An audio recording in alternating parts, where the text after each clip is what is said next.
తాకట్టులో ఉన్న బంగారానికి తక్షణ విముక్తి. ఈ రోజు మార్కెట్ రేట్ క్యాష్ మీ చేతిలో. శివ గోల్డ్ కంపెనీ, మీ నమ్మకానికి మా హామీ. సార్ విశ్వనాథ్ అండ్ సన్స్ సక్సెస్ఫుల్గా థియేటర్లో రన్ అవుతా ఉంది. ఎలా ఉంది సార్ మీకు ఆ సినిమా? చాలా బాగుందండి. ఎందుకు బాగుంది సార్? ఎందుకు బాగుందంటే బాగుంది సినిమా. ఎందుకు బాగుందంటే అంటే కూర్చున్న దగ్గర నుంచి ఇంట్రెస్టింగ్గా ఉంటున్నాం ఒకటండి ఫస్ట్ పాయింట్. సార్ సెంటిమెంట్ అంటే ఈ మధ్యకాలంలో చూస్తున్న సినిమాలు చాలా సినిమాలు చూస్తూ ఉన్నాం. ప్రశాంతంగా ఫ్యామిలీతో చూడొచ్చు. ఫస్ట్ నవ్విచ్చాడు, ఏడిపించాడు, ఏడిపిస్తూ నవ్విచ్చాడు. ఒక రకంగా అద్భుతమని చెప్పాలి. ఫస్ట్ హాఫ్ అయితే పర్టికులర్గా హిలేరియస్గా బాగుంది. ఈవెన్ సెకండ్ హాఫ్ కూడా బాగుంది. టోటల్ ఫిలిమే బాగుందండి. Idea of the film is good. ఒక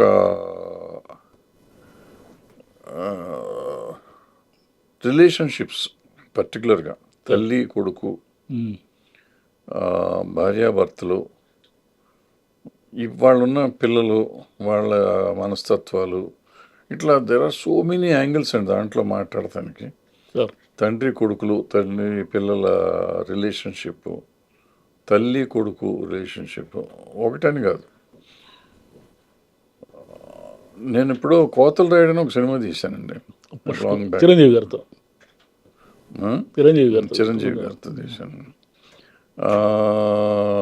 చేసిన సినిమా దాంట్లో ఏంటంటే చిరంజీవి గారికి ప్రపంచంలో ఉన్న అలవాట్లన్నీ ఉంటాయి ఆ క్యారెక్టర్కి. అయితే ఎప్పుడైతే తండ్రికి ఇబ్బంది కలుగుతుందో, తండ్రిని కాపాడటం కోసం తండ్రి మీద పడ్డ కేసును తన మీద తీసుకుని తన జైలుకి వెళ్ళి ఉరిశిక్ష అనుభవిస్తానికి తయారైపోతాడు. అంటే ఇంట్లో పనికిరాడు అని చెప్పి ఇంట్లోంచి ఎళ్ళగొట్టారు యాక్చువల్గా ఆ క్యారెక్టర్ని.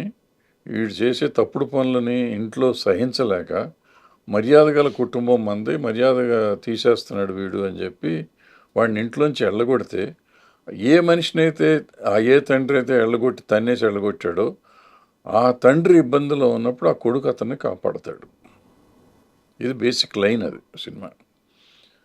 సో అక్కడ నాకు ఇక్కడ కూడా ఏంటంటే ఆ అమ్మాయి హీరోయిన్ ఇంట్రడక్షన్ ఇచ్చినప్పుడు ఆ అమ్మాయికి అన్ని లక్షణాలు ఉంటాయి. ఓ తాగేస్తుంది, తిరిగేస్తుంది, ఏంటంటూ చేస్తూ ఉంటుంది ఆ అమ్మాయి. బట్ ఆ అమ్మాయి ఎప్పుడైతే ఈ సెంటిమెంట్ వచ్చిందో, ఆ బిడ్డ మీద తనకు వచ్చే ఇది కానీ మమకారం కానీ, ఇవాళ జనరేషన్ గురించి చెప్పేటప్పుడు వాళ్ళు చెప్పారు ఇతని మీద కూడా ప్రేమ కలుగుతుంది నాకు. అంటే ప్రేమకు వయసుతో సంబంధం లేదంటాడు. దాన్ని బాగా చర్చించారు ఆ సినిమాలో. నాకు నచ్చింది ఏంటంటే నిజంగా ప్రేమకు వయసుతో సంబంధం లేదు, కానీ హీరోతో చెప్పించారు. ఏం చెప్పించారు? ఇవాళ సంబంధం లేదు, నాకు బాగుంటుంది నీతో ఉండాలంటే. అంటే నాకు బాగుంటుందని అతను ఎక్కడ చెప్పలా, బట్ అతని మనసులో అనుకున్నది బాగుంటుంది. కానీ 20 సంవత్సరాలు 22 సంవత్సరాలు గ్యాప్ ఉంది మన ఇద్దరి మధ్య. ఇవాళ నీకు 22, నాకు 42. ఇవాళ ఇంకా నాకు ఓపిక ఉంది. నాకు 60 వచ్చేటప్పటికి నీకు 40 వస్తాయి, నాకు 80 వచ్చేటప్పటికి నీకు 60 వస్తాయి. సో అప్పుడు నేను నడవలేకపోవచ్చు, కదలలేకపోవచ్చు, ఏమీ చేయలేకపోవచ్చు. నాకు నువ్వు సేవలు చేస్తా కూర్చోవాలి, లేకపోతే నేను చచ్చిపోవచ్చు. సో ఇది ఎప్పుడు పనికొచ్చేది కాదు, ఈక్వేషన్ పనికొచ్చేది కాదు. మనిషి ప్రేమించడంలో తప్పు లేదు, కానీ మనిషికి మనిషి ఆసరాగా ఉండాలంటే మొగుడు పెళ్ళాలు అంటే ఎప్పుడూ కలిసి ఉండాలి, ఒకళ్ళకొకళ్ళు ఆసరాగా ఉండాలి. అందుకే పెద్ద ఏజ్ డిఫరెన్స్ ఉండకూడదు అనేది. అంటే ఒకళ్ళకొకళ్ళు చచ్చిపోయేదాకా తోడు నీడుగా ఉంటారు. 100 ఏళ్ళు కలిసి ఉండాలనే కదా మనం ఎప్పుడు చెప్పుకుంటూ ఉంటాం. 1 సంవత్సరం అటు ఇటుగా పోయేటట్టుగా ఉండేటట్టు ఉంటే వాళ్ళకి ఏజ్ సరిపోతుంది. ఎప్పుడైతే 20 ఏళ్ళు గ్యాప్ ఉంటుంది, 20 ఏళ్ళు అంటే ముందోడికి ఫస్ట్ ఎప్పుడైనా టపా కడతా అనుకుంటున్నా. 20 ఏళ్ళ ముందు టపా కడతాడు ఈవిడికంటే. 20 ఏళ్ళ ముందు టపా కడితే ఈవిడ బతికేమవుతుంది అనేది అతను చాలా చాలా చక్కగా చర్చించారు. అంటే ఈ లైన్తో ఆల్రెడీ మనకు సినిమాలు వచ్చాయి. మీరు చెప్తున్న పాయింట్ ఎవరు చర్చించలేదు. ఇప్పుడు రాములో అతనికి పెద్ద పిల్లాడు ఉంటాడు, జమున పెళ్లి చేసుకుంటుంది. ముందానై ముడిచ్చులో కూడా తెలుగులో 3 ముళ్ళు తీశారు, జంధ్యాల గారు తీశారు. దాంట్లో కూడా అమ్మాయికి వాడికి కొంత ఏజ్ గ్యాప్ ఉంటుంది, ఆ పిల్లవాడు ఉంటాడు. కొంచెం ఏజ్ కొంచెం గ్యాప్ ఉంటే ఉంటుంది. పర్లేదు, ఇది ఎక్కువ మరి 20 సంవత్సరాలు, సంతోషంలో 22 కూడా సంవత్సరాలు. ఉంటుంది అది ఆ గ్యాప్. ఆ? సంతోషం నాగార్జున గారి సినిమాలో కూడా ఆ. నాగార్జున గారిని పెళ్లి చేసుకుంటుంది కదా ఆ పిల్లవాడు ఉన్నప్పటికీ. కానీ మీరు చెప్పిన ఈ పాయింట్ ఎవరు చర్చించాలి? 20 ఏళ్ళ తర్వాత మనం ఏమవుతాము, నీకు నాకు ఏంటి? అనేది చాలా నచ్చిన పాయింట్. సినిమా కాబట్టి కలిపారా కలపలేదనేది చాలా తెలివిగా కలిపాడో కలపలేదో చెప్పకుండా వదిలేశాడు సినిమాని, అది వేరే సంగతి. కానీ చర్చించిన విధానం బాగుంది. అట్లాగే ఆ అమ్మాయి అంత ఇర్రెస్పాన్సిబుల్గా అంటే ఇవాళ జనరేషన్ గురించి మనం మాట్లాడతాం. అవునవును. నేను ఆ రోజుల్లో తీసినది. ఈ రోజుల్లో జనరేషను ఆ రోజు మగపిల్లడు కాబట్టి చిరంజీవి గారు నడిచిపోయింది. ఇప్పుడు ఆడపిల్లలు ఇంకా అట్లాగే ఉన్నారని అతను చెప్తూ, బట్ వాళ్ళకు కూడా ఒక రెస్పాన్సిబిలిటీ ఉంది, వాళ్ళు కూడా అవసరం వచ్చినప్పుడు రెస్పాన్సిబుల్గానే ఉంటారు అని చెప్పటం. ఇది నాకు మొన్న జంతర్ మంతర్ చూసినాక, నాకు జంతర్ మంతర్ చూడకముందు ఈ పిల్లలకి ఇంత రెస్పాన్సిబిలిటీ ఉంటుంది దేశాన్ని గురించి అని అనుకోవాలి. అదర్వైజ్ కూడా కొంచెం ఆవరాగా ఉంటారు అని. ఆవారాగా ఉంటారు అనుకున్నాను. బట్ వాళ్ళు ఎంత బాధ్యతగా చేశారు, ఎంత శాంతియుతంగా చేశారు, ఎన్ని బాగా చేశారు, ఎన్ని సాధించారు చూసినాక ఆ మూడే నాకు ఇంకా బాగా ఎక్కేస్తుంది. ఈ టైంలో ఈ సినిమా చూసినాక ఈ అమ్మాయి క్యారెక్టర్ కూడా ముందు ఏంటి అసలు దేనికి సంబంధం లేదు, దేని లెక్క చేయదు అది. అవునవును. లెక్క చేయని క్యారెక్టరు సడన్గా ఒక అనుబంధాలు కోసం ఆ అమ్మాయి తాపత్రయపడ్డ ఇది అద్భుతంగా చేశారు. అంటే మన సొసైటీలో ఫ్యామిలీ రిలేషన్స్ ఇవన్నీ మిస్ అవుతున్నాము కదా, మిస్ అవుతున్న వాటిని స్క్రీన్ మీద చూస్తూ ఉంటే మనకేమైనా అట్లా ఎక్కువ కనెక్ట్ అవుతున్నామా? డెఫినెట్గా అంతే, డెఫినెట్గా ఎప్పుడు కూడా అంతే సార్. ఇప్పుడు మనకు అందని ఈవెన్ యాక్షన్ సినిమా తీసుకోండి, నేను ఒక మనిషిని కూడా కొట్టలేను, 100 మందిని మాట దేవుడు ఎరుగు. కానీ అక్కడ హీరో 100 మందిని తిరిగి ఎగిరిగే తంత అంటే అస్సలు మనకు కొట్టు ఉంటుంది. అట్లాగే ఇక్కడ బంధాలు కూడా మనం అటు తెలుసుకున్నాం. ఈ మధ్యకాలంలో రీసెంట్ టైమ్స్లో ఒక సెన్సేషనల్ హిట్ సినిమా ఉందండి తెలుగులో. ఆ హిట్ సినిమాకి డబ్బు, మదం, అహంకారం కనపడుతుందండి ఆ హీరో క్యారెక్టర్లో. ఇక్కడ క్యారెక్టర్లో అహంకారం ఉండదండి, అణుకు కనపడుతుందండి, బంధం కనపడుతుందండి, ఒకళ్ళకు ఉన్న మనిషికి ఉండే రిలేషన్షిప్ ఒకటి ఉంటుందండి. డ్రైవర్ సీన్ చాలా బాగుంటుంది. డ్రైవర్ సీన్ చెప్పే రిలేషన్షిప్ అంటే మనకి బిల్డప్ ఎట్లా ఇచ్చారంటే ఈ సినిమాలో చాలా సీన్లు ఏంటి వీడు అనే హీరో క్యారెక్టర్ అనుకుంటా అంటే దానికి తీసుకొచ్చి లింక్ వేసేటప్పుడు అద్భుతమైన లింక్లు వేస్తున్నారండి. Writing powerful. అంటే యాక్చువల్గా కొత్త సినిమా ఏం కాదు, కొత్త సీన్ ఏం కాదండి, బట్ చెప్పిన విధానం డైరెక్టర్ అద్భుతంగా చెప్పాడు. నాకు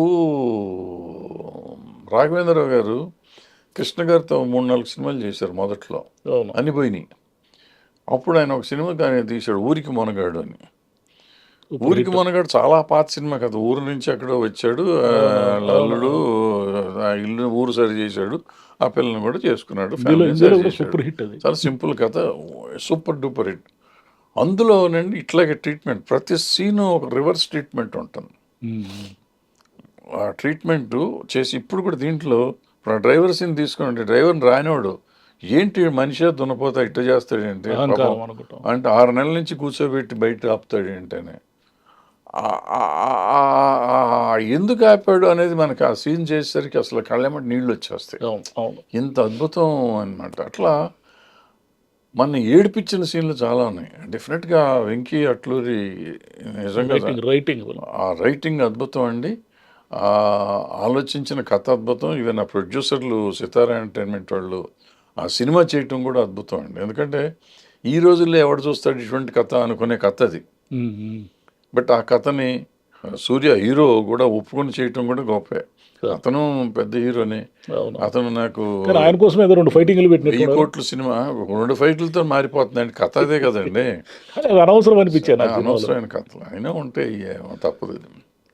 కొన్ని అవసరానికి మాస్ కోసం కొన్ని చేస్తూ ఉంటారు, బట్ అదర్వైజ్ డెఫినెట్గా చాలా అద్భుతాలు సృష్టించిన సినిమా నా ఉద్దేశంలో. నా వరకు పర్సనల్గా నాకు బాగా నచ్చింది. సో మీరు అడుగుతున్నాయి ఉన్నాయే, వీటన్నిటి గురించి నేను మళ్ళీ ఒక వారం తర్వాత మాట్లాడతాను. ఎందుకంటే నేను సినిమా ఇండస్ట్రీలో ఉన్నవాడిగా మంచిని గురించి మాట్లాడుకోవచ్చు కలెక్షన్స్ అయిపోయేదాకా, తర్వాత దాంట్లో ఇది ఉంటే బాగుండని నాకు అనిపించింది.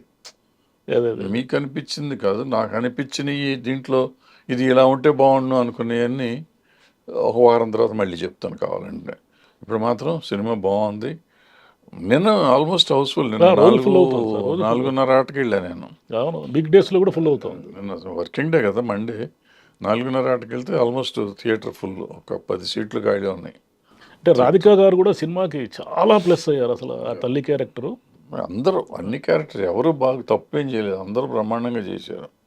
నాకు రవీనా టాండన్ క్యారెక్టర్ అసలు వేస్ట్. ఎందుకు ఈఎంఐని పెట్టారు, అంత డబ్బులు ఇచ్చి ఈఎంఐని పెట్టారంటే క్లైమాక్స్ అంతా ఐఎంఐ మీద నడిపించారు మొత్తం అంతా. అట్లా ఏదో చేసుకొచ్చారు, దానికి ఉన్న లింకులు పెట్టుకుంటూ వచ్చారు, ఇవన్నీ చేశారు. అంటే సినిమా అయిపోయినా కూర్చొని మాట్లాడితే చాలా అన్ని పాత సినిమాల్లో సీన్లు లాగానే ఉంటాయి. ఇందాక చెప్పానే, అంతకుముందు వచ్చిన సెన్సేషనల్ హిట్ సినిమా ఉంది, ఆ సినిమానే ఉంటుంది ఆల్మోస్ట్ ఇది కూడా ఒక రకంగా. అవును. అయితే అందులో ఆ క్యారెక్టర్ అహంకారంతో, డబ్బున్న మదంతో చేసే పనులు అక్కడ ఎక్కువ ఉంటాయి. ఇక్కడ డబ్బుతో కూడా మంచి చేయొచ్చు అని చూపిస్తారు. రీజనబుల్. ఫ్యామిలీ రిలేషన్షిప్ని కాపాడుకుంటూ మంచి చేసుకుంటూ కాపాడుతాం. ఇది అదేమో అహంకారంతో ప్రతిదీ చిట్కేసి కాపాడుకోవటం, అది వేరు తేడాలు ఉన్నాయన్నమాట. సో ఇది నిజంగా సమాజాన్ని కూడా ఉత్తేజపరిచే సినిమా. అదేమో ఊరి కమర్షియల్ సినిమా, ఇది ఉత్తేజపరిచే సినిమా. కానీ చాలా మంది డైరెక్టర్లు రైటింగ్ బలంగా ఉండాలని ఇప్పటికీ ఎందుకు నమ్మడం లేదు సార్? ఇది బలంగా రైటింగ్ చేశాడు కదా ఈ ఇది సినిమా. ఇది బలంగా ఉంది, దీన్ని చూసైనా. దీన్ని చూశాను కదండి. ఇప్పుడు ఈ మధ్యకి వచ్చే సినిమాలన్నీ రేటింగ్లు బలంగానే ఉంటున్నాయండి. ఇప్పుడు మొన్న వచ్చిన చెన్నై లవ్ స్టోరీ రేటింగ్ దానికి సేవింగ్ అన్నారు, అంతకుముందు బేబీ రేటింగే సేవింగ్ అన్నారు. అట్లా మీకు చూసుకుంటా ఉంటే సినిమా మా ఇంటి బంగారం, మా ఇంటి బంగారం రైటింగే, లిటిల్ హార్ట్స్ రైటింగే. ఎవరో చెప్తున్నారు ఆ రైటర్ అసలు అద్భుతం అండి, అతను 3-4 సినిమాలు చేశాడు, నాకు తెలియదు. అతని రైటింగ్స్ అద్భుతం అండి అని చెప్తున్నారు. సో అట్లా ఈ మధ్య రైటర్స్ చాలామంది చాలా బాగా రాస్తున్నారు, బ్రహ్మాండంగా రాస్తారు. ఇప్పుడు అతను సామాజిక వర్గమున ఎవరో రైటర్ నాకు తెలియదు. అవును సార్, ఆయన కూడా చాలా బాగా రాశాడు, బ్రహ్మాండంగా రాశారు. మంచి అదంతా రైటింగ్ సినిమానే. రైటింగ్స్. సో అట్లా రైటింగ్స్ ఉన్న సినిమాలు చాలా అద్భుతంగా ఉంటున్నాయి. సో బాగా రాస్తున్నారు పిల్లలు, అద్భుతంగా రాస్తున్నారు. 35కి రాసిన అతను బాగా రాశాడు, 35కి. సో మనం ఇట్లా చెప్పుకుంటూ పోతే చాలానే మనకు గుర్తుండి చావట్లేదు, కానీ మంచి సినిమాలు వస్తున్నాయి, మంచి రైటింగ్స్ ఉన్నాయండి, బాగా చేస్తున్నారు. డైరెక్టర్స్ కూడా అద్భుతంగా చేస్తున్నారు. అన్ఫార్చునేట్గా ఏంటంటే ఒకసారి చేసినాక వెంటనే మళ్ళీ దాన్ని 1000 కోట్ల సినిమా చేద్దాం అనే ప్రయత్నంలో ఏదో చేయబోయి ఏదో చేస్తూ ఉన్నారు. అంటే మీరు మామూలు సినిమాని ఒక నిర్మాత దర్శకుడిగా చూస్తారా, ఒక ప్రేక్షకుడిగా చూస్తారా? నేను ప్రేక్షకుడిగానే చూస్తాను సార్. నిర్మాత దర్శకుడు నాకు ఎందుకంటే ఇప్పుడు నేను దాని మీద విశ్లేషణ చేస్తే నాకు వచ్చేది లేదు. లేకపోతే సినిమా ఇప్పుడు ఎంజాయ్ చేస్తానికి వెళ్తాం, సినిమా బాగోపోతే లేచి వచ్చేస్తాను. నేను ఎక్కువసేపు కూర్చోను, మ్యాక్సిమం ఒక అరగంట అయిపోయేసరికి ఎక్కలేదనుకోండి, ఎందుకు మనకి టైం వేస్ట్ అక్కడ కూర్చోవటం అని చెప్పి వచ్చేస్తా బయటికి. థియేటర్ ఎంత గొప్ప సినిమా అయినా. అండ్ అట్లా వచ్చేసిన 2-3 సినిమాలు సెన్సేషనల్ హిట్ అయిన సినిమాలు ఉన్నాయి నాకు. మళ్ళీ మీకు డౌట్ రాలేదా ఈ సినిమా ఎందుకు ఆడిందని? ఎందుకు డౌట్ అండి, జనానికి నచ్చింది, మనకు నచ్చలేదు, సింపుల్ అండి. అంటే ప్రతి విషయం నాకు నచ్చింది మీకు నచ్చాలని లేదండి. మన ఇద్దరం చాలా వాటిలో ఏకీభవించవచ్చు, బట్ ఒక పర్టికులర్ విషయంలో మనం ఏకీభవించకపోవచ్చు. సిమిలర్గా అట్టగనండి 80% సినిమాలు నాకు నచ్చిన ప్రజలకు నచ్చుతున్నాయి, ఓ 20% వాళ్ళకి నాకు తేడా ఉంటుంది కదా. అంటే మన బ్రాటప్, మన భావజాలం ఒకటి ఉంటుందండి. ఇప్పుడు ఇందాక చెప్తున్నాను కదా, ఒక సినిమా సెన్సేషనల్ హిట్ అండి అది, బట్ అహంకారం కనపడుతుంది ఆ సినిమాలో. ఈ సినిమాలో అణుకువ కనపడుతుంది. అణుకువతో సక్సెస్ ఇచ్చారు, అహంకారంతో కూడా సక్సెస్ ఇచ్చారు. 2 సెన్సేషనల్ హిట్లే సినిమాలు. సో అణుకువ కూడా కమర్షియల్ అవ్వచ్చు, అహంకారం కూడా కమర్షియల్ అవ్వచ్చు, సెంటిమెంట్ కమర్షియల్ అవ్వచ్చు, ఒక ఫీల్ కమర్షియల్. డీసీ ఉంది, మన నేను చెప్పాము, డీసీ ఉంది, దాంట్లో ఒక ఫీల్ ఉంది, ఆ ఫీల్ కమర్షియల్ తీసుకొచ్చాడు. సో ఇవాళ డైరెక్టర్లు ఆలోచించే విధానం రకరకాలుగా మారుతున్నారు. ఏ నెగిటివ్ని కూడా పాజిటివ్గా చేసుకునే తెలివితేటలు వచ్చినాయి పిల్లలకి. సో మనం దాన్ని చూసి గర్వపడాలి. అయితే సమాజానికి పనికొచ్చేటట్టు చేస్తామనేది ఎంతవరకు పనికి వస్తుంది అనేది చూసుకోవాలి. బట్ మన అనుకున్న డీసీ కానీ ఇవాళ అనుకున్న ఇది కానీ డెఫినెట్గా సమాజానికి కూడా మంచి చేస్తుంది. సినిమా ఎంజాయ్ చేస్తున్నారు, విపరీతంగా ఎంజాయ్ చేస్తున్నారు సినిమా థియేటర్లో. కానీ ఈ సినిమాల్లో యూనివర్సాలిటీ అంటారు, విశ్వజనీయత అంటే సార్ దానికి ఎగ్జాంపుల్ ఏంటంటే అనకాపల్లిలో హిట్ అయిన సినిమా అనంతపూర్లో కూడా హిట్ అవుతుంది, అనంతపూర్లో హిట్ అయిన సినిమా ఎక్కడో ఖమ్మంలో కూడా హిట్ అవుతుంది. లేదా ఒక మారుమూల ప్రాంతంలో అంటే కల్చర్స్ వేరుంటాయి, భాషలు యాసలు అన్నీ వేరుంటాయి, కానీ హిట్ అంటే హిట్టే. ఆ మ్యాజిక్ ఏంటి సార్? నాకు అదేం లేదు, అటువంటి ఏం లేదు, లేని కూడా ఉన్నాయి. ఎక్కడో అరుదు మీరు. రే చుక్క పెగటి చుక్క ఏదో సంథింగ్ ఉండదు. భానుచంద్ర సినిమా ఒక ఊళ్ళో 1 year ఆడింది, ఒక ఊళ్ళో మొత్తం, మిగతా పెద్దగా ఎక్కడ ఆడాల. అదేంటి ఆ ఊరు ప్రత్యేకత ఏంటి సార్? కృష్ణరాజు గారి, రాఘవేంద్రరావు గారిది బొబ్బిలి. కాదు కాదు త్రిశూలం. త్రిశూల్ మామూలు. త్రిశూలం ఓన్లీ వైజాగ్ డిస్ట్రిక్ట్ హిట్ అది. అదే అన్ని చోట్ల ఆడింది అదే. అన్ని చోట్ల మామూలుగా ఆడింది, అక్కడ 100 రోజుల పైన ఆడింది సినిమా. అదేంటి వాళ్ళు ఎందుకు అంత కనెక్ట్ అయ్యారు? అంటే మీరు అన్నారు కాబట్టి కొన్ని సినిమాలు చెప్తున్నా, ఎగ్జాంపుల్ చెప్పాను నేను. అదే అదే అన్ని సినిమాలు అట్లాంటి కాదు, కొన్ని సినిమాలు అట్లా ఆడుతూ ఉంటాయి. అట్లాగే హేమవర్ధనరావు గారిది ఏదో సినిమా ఒకటి ఉండాలి, అదృష్ట అది జాతకుడు. బందర్లో సంవత్సరం ఆడింది. అదృష్ట జాతకుడు తీశారు ఆయన 90 చిన్న సినిమా, చిన్న ఆర్టిస్టులది, సార్. ఏదో దేవుళ్ళది సినిమా. సో అట్లా కొన్ని సినిమాలు ఎందుకు ఆడతాయో తెలియదు, కొన్ని చోట్ల ఆడేస్తూ ఉంటాయి అన్నమాట. ఏదైనా ఒక నచ్చే అంశం ఉండి లేకపోతే దాన్ని ఓన్ చేసుకుంటే ఆ పర్టికులర్ ప్రాంతం మనకి హిందీలో ఎక్కువ కనపడతాయి. అటు పంజాబ్లో ఆడే సినిమాలు ఉంటాయి కొన్ని, అటు బీహార్లో ఆడే సినిమాలు కొన్ని ఉంటాయి. అట్లా రకరకాలంటే వాళ్ళకి భాషలు యాసలు చాలా ఏదో తేడా ఉంటాయి ఉంటాయి. అని. మనకే ఉంటాయి, బట్ మనకి కొంచెం యూనివర్సల్, మీరు అన్నట్టు యూనివర్సల్ హిట్లే ఉంటాయి ఎక్కువగా. ఇట్లా ఒక ప్రాంతంలో ఆడతాం అనేది చాలా తక్కువగా ఉంటుంది సినిమా. ఒక 10 లక్షలు 20 లక్షలు ఎక్కువ తక్కువ చేస్తే చేయొచ్చు, కానీ డిస్పారిటీ ఎక్కువ ఉన్న సినిమాలు చాలా తక్కువ ఉంటాయి.